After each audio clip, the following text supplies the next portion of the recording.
It's been pretty cold lately.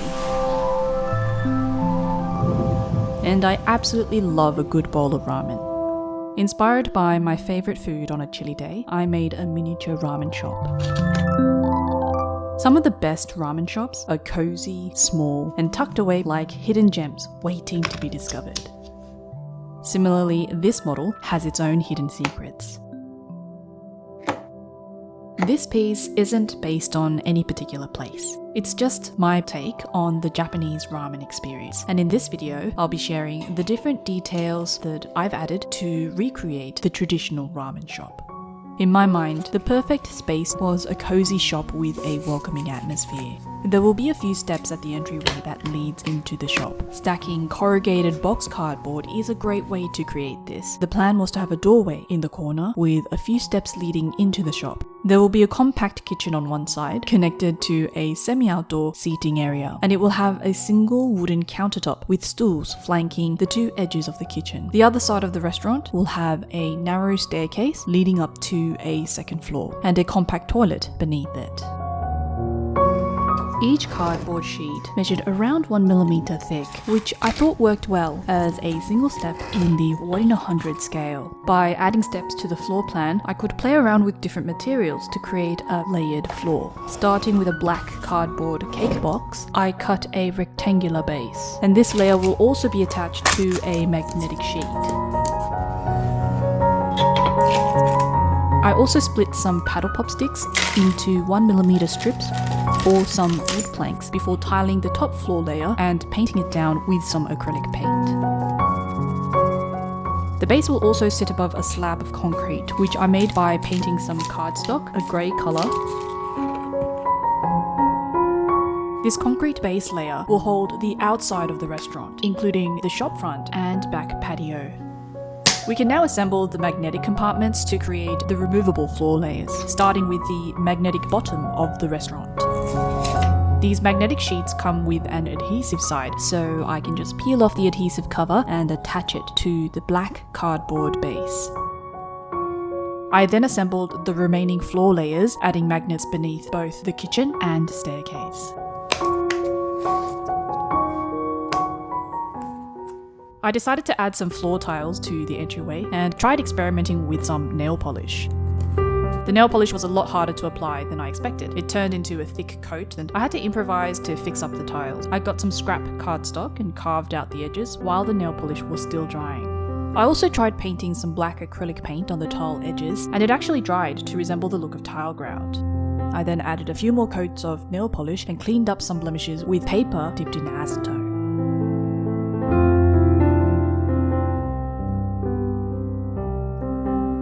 The cardboard and paper edges were also very visible along the staircase and kitchen, so we needed to mask this with some black paper before gluing on some walls that I made out of a large paddle pop stick.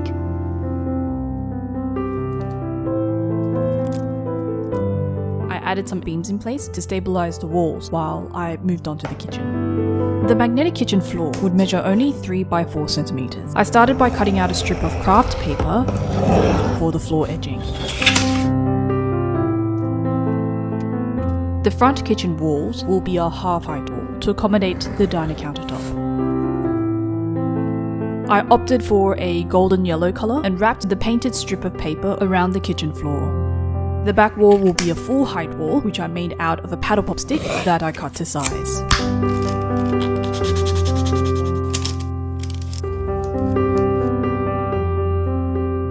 I then added some dark wood frames, again leaving it incomplete so that I could build inside the kitchen floor. I built the front area to hold some storage shelves. And I wanted to skip building the details in this section, so I decided to cover it up with some curtains made out of baking paper.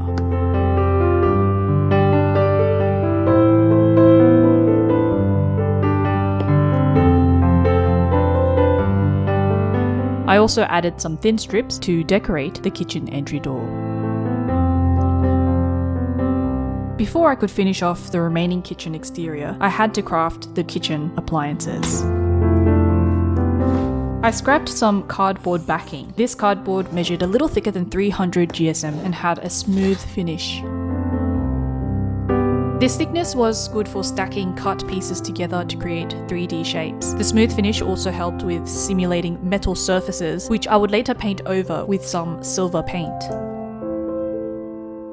I started with building the gas stovetop. This stove was based on a commercial model that I randomly found online using Google. It's made by a company called Maruzen, and this is supposed to be their RGT 0963C model. They seem to have a distinctive pattern for their burner and grates, and I did my best to replicate these details using some black paper.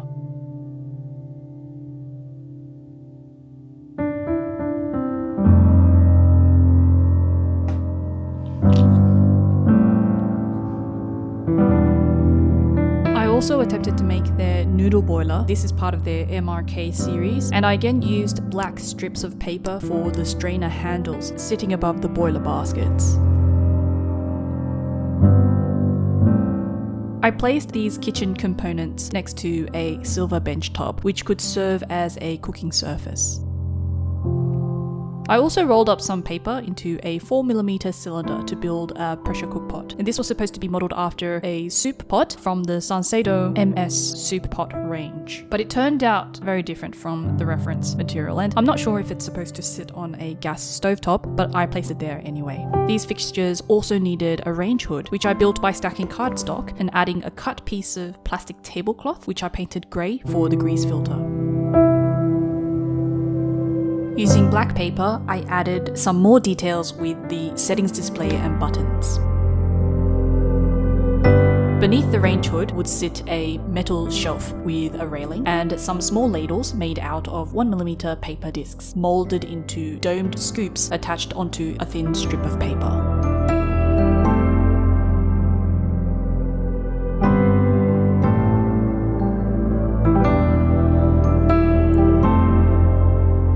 I looked up some Google images of commercial ramen kitchens and noticed that some pictures had this little tap-looking thing sitting on the wall behind the stovetop. I have no clue exactly what this is, perhaps a gas tap, but I thought I'd add some elements on the wall to make this space look somewhat more realistic.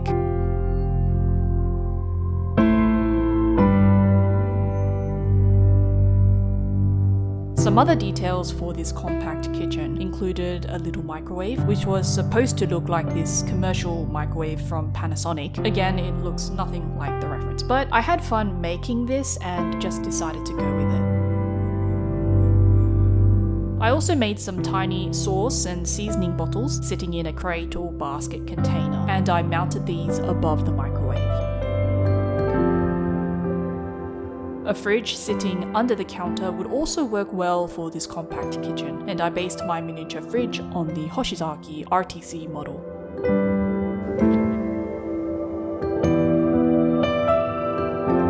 The kitchen also needed a sink. I started with making the basin, where I punched a little hole in the middle of some cardstock for the sink drain. I then went ahead and glued all four sides of the basin before gluing the base of the basin onto a black sheet of paper to color the sink drain. Some backing was then added.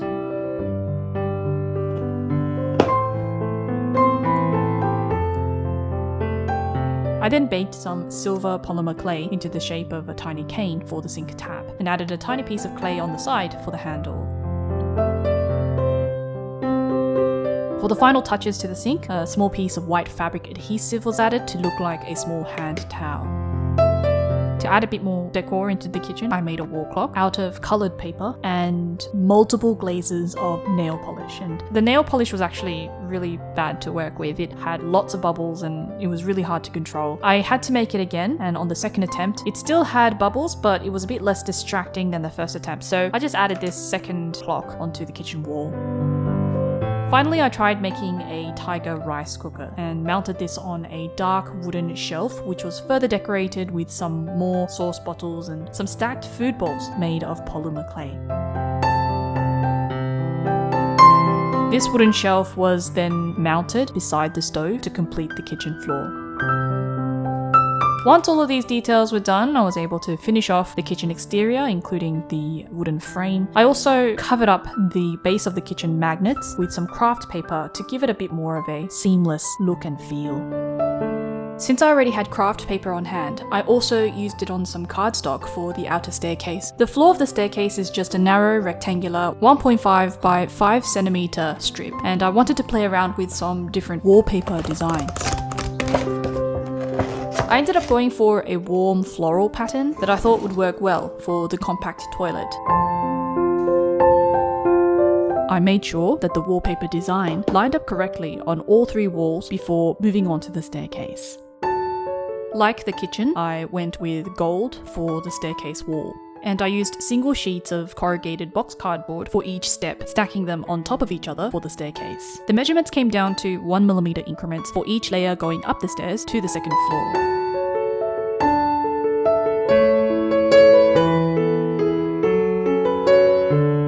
Some rolled up paper seems like a perfect way to start building the toilet. I'm working with some regular printing paper. This is about 90 GSM. And I started by wrapping a 4mm strip around a bamboo skewer stick. I then wrapped a thinner strip on one side to widen the edge for the porcelain bowl.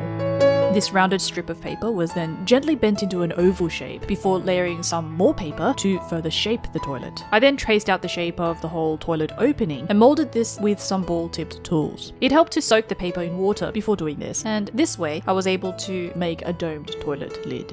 Some white nail polish helped smoothen out the paper layers.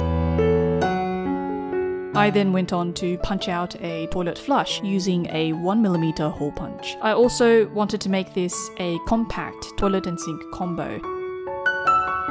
So we have a complete toilet, which is connected to the toilet tank. We also have the lid to the toilet tank, which is built to be a combo with the sink basin. I glued everything together to create a single, compact, multifunctional unit. I also split up some silver painted paper and carefully rolled up a 1mm strip of plain paper to make the toilet paper roll. This was very tiny. I had to work from the sharp tip of a toothpick. To complete the toilet decor, I built a wall mirror as well as a compact bin with a black pedal. I then closed up the toilet. And I decided to use some clear plastic for the roof. This toilet needed a door, and I wanted to make this a sliding door. Starting with some white cardstock, I covered up the staircase. And then added some wooden edging around the whole piece. This would allow me to create a gap layer within the staircase wall. I then cut a piece of brown stained paper for the door and added another thin strip for a slat handle that runs the whole height of the door on both sides. The outer wall was then glued along the wooden edging with the door slotted in between.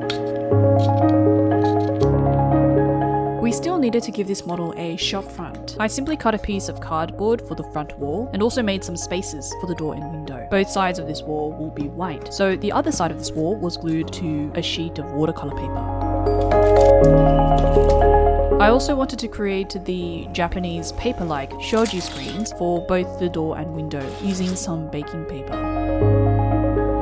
I cut out thin strips of dark stained paper and glued these down for the wooden panes. I then covered up the side edges of this door with some more paper strips. Using similar techniques, I made the windows. I wanted to make this so that one window can slide open, like how I made the toilet door. I added some wooden beams and edging for the shop front, as well as adding some width to the window panes. I then mounted down one window so that it's fixed, and I built a second window to be slightly smaller than the first before adding some handles. This was then freely slotted into the gap within the window panes. As this is a loose window, I had to secure it in place by adding some more wooden beams outside the window panes.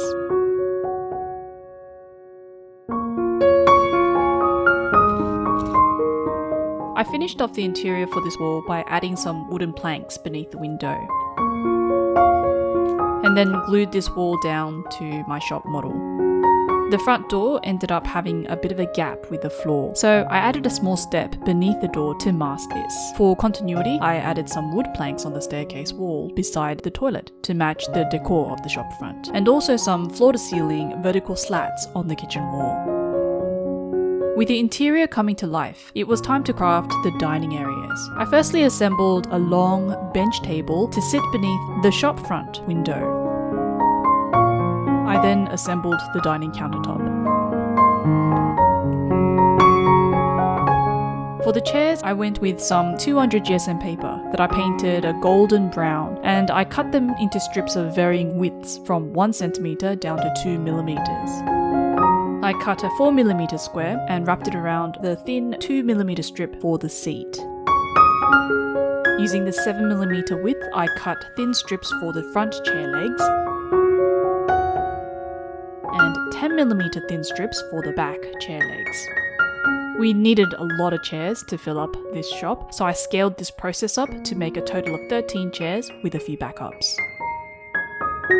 For some reason, I find chairs really challenging, so I'm always quietly cheering inside when my tiny chair manages to stand on its own.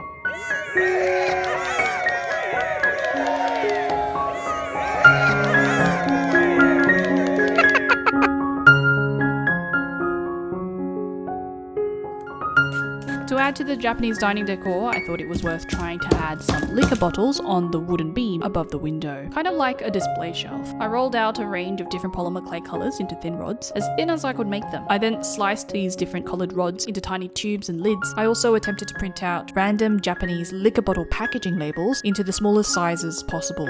I don't really have a suitable printer for this, and I just ended up slicing up these designs to obscure the poor printing resolution. Since I can't print tiny designs, I wanted to try creating designs in polymer clay and shrinking them down, similar to the caning method. A lot of Japanese ramen shops have these flags with the word ramen written in Japanese. I thought I'd add an extra word in katakana, which I was aiming for the word bliss, or bliss, so I caned out the words bliss ramen.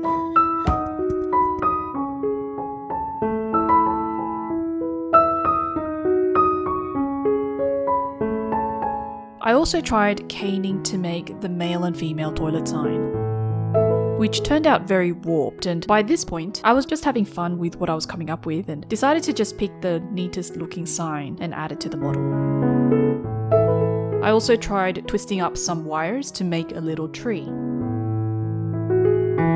From caning to modeling with wires, this was actually my first try using these techniques, so they turned out far from perfect.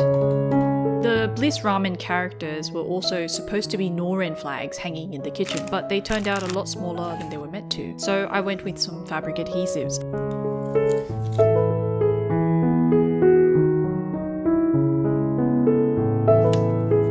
The last detail I wanted to add to the kitchen decor was a welcome sign that would greet the entryway. This was just some text printed on regular printing paper and taped over with some packing tape. This model also wouldn't be complete without some menu items. I arranged some text to run vertically, which were then mounted onto some cut pieces of wood before being attached to the staircase wall.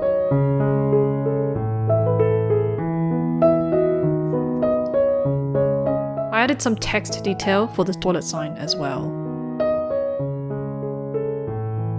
This staircase currently leads to nowhere, but I actually built it with the plan of making a second floor sometime in the future. If you want to see that video, be sure to like this video. Building this model allowed me to explore the unique charm and ambience of the Japanese ramen shop. I'd love to hear what you think about this piece. Leave your thoughts in the comments below. Thanks for watching, and I'll see you in the next video. Bye for now.